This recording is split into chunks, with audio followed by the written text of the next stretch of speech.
French fighter jets in Mali continue pounding Muslim Tuareg tribes in the north of the war-torn African country. The French-led war against local forces is entering its fourth week. During this period, Muslim tribes have been driven out of major cities, including Timbuktu and Gao.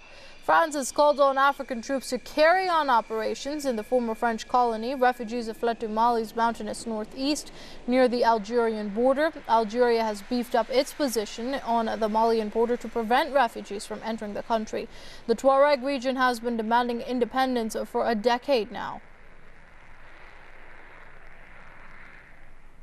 Joining us via Skype from Baltimore is Lawrence Freeman. He's with the Africa desk of Executive Intelligence Review. Many thanks for joining us here on Press TV, sir. Now, taking a look at the situation as it stands right now, as the French military forces move toward the north, pounding Tuareg areas, where does it all end? France has not really spoken much about bringing about democracy or even stability, for that matter, to the country. It's not going to end because it's not intended to end.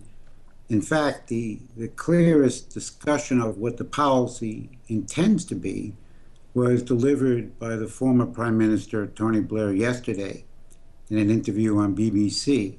And Tony Blair, speaking for the British colonial policy, said very clearly, we're going to be in this region for a generation to come. That's 20, 25 years.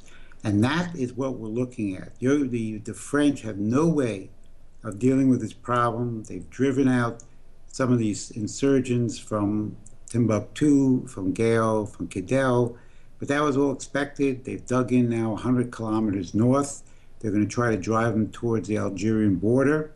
Algeria now is going to be a target of destabilization in the region. It's now the largest African country that essentially has not been destabilized, and now it will be destabilized. There's no intent to stabilize these countries. The intent is going to be a 30 years war of all against all, different ethnic groups, different religious groups, all fighting each other, and none of the substantial issues of the drug trade, of economic development, of poverty, of hunger, none of these are being addressed.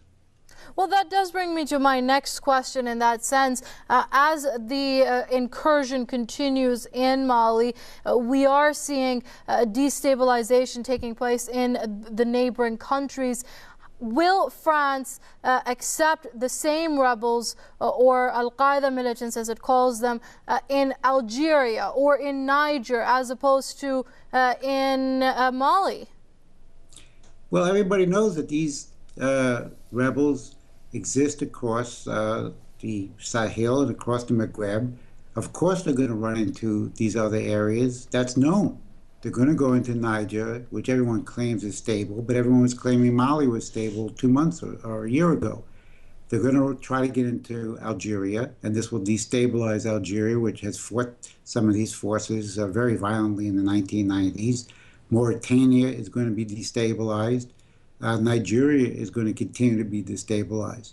So you have to face the reality that the British plan, which the French are carrying out and Obama's carrying out, have no intention to build or liberate these countries and build stable sovereign nations.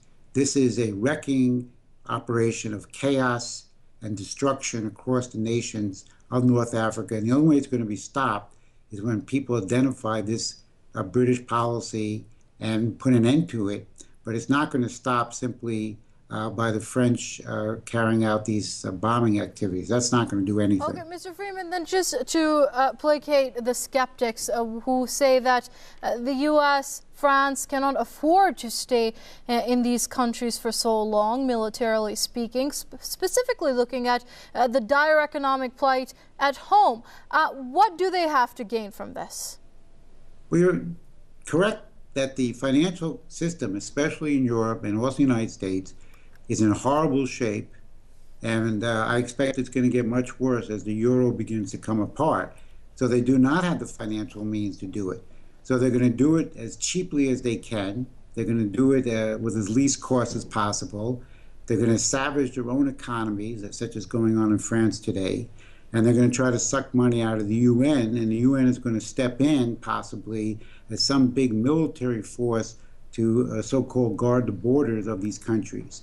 But in effect, it will be doing nothing to stop the actual causes for this terrorism, which goes back many years, goes back to the 1990s, and the sources of funding for these groups and the religious zealots come from and are funded by the Wahhabites, the Salafists, which everyone knows are funded by the charities coming out of Saudi Arabia, by Qatar, and the Saudis and Qataris have a very close working relationship with the British royal family.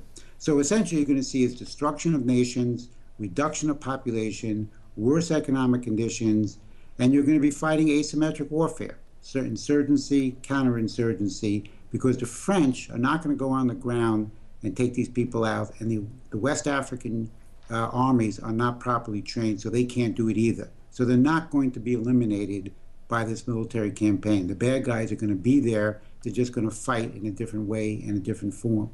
Okay, we're going to have to leave it there. I'm afraid we have run out of time. That was Lawrence Freeman with the Africa desk of the Executive Intelligence Review, joining us via Skype from Baltimore. Mr. Freeman, thank you very much indeed for your comments here on Press TV.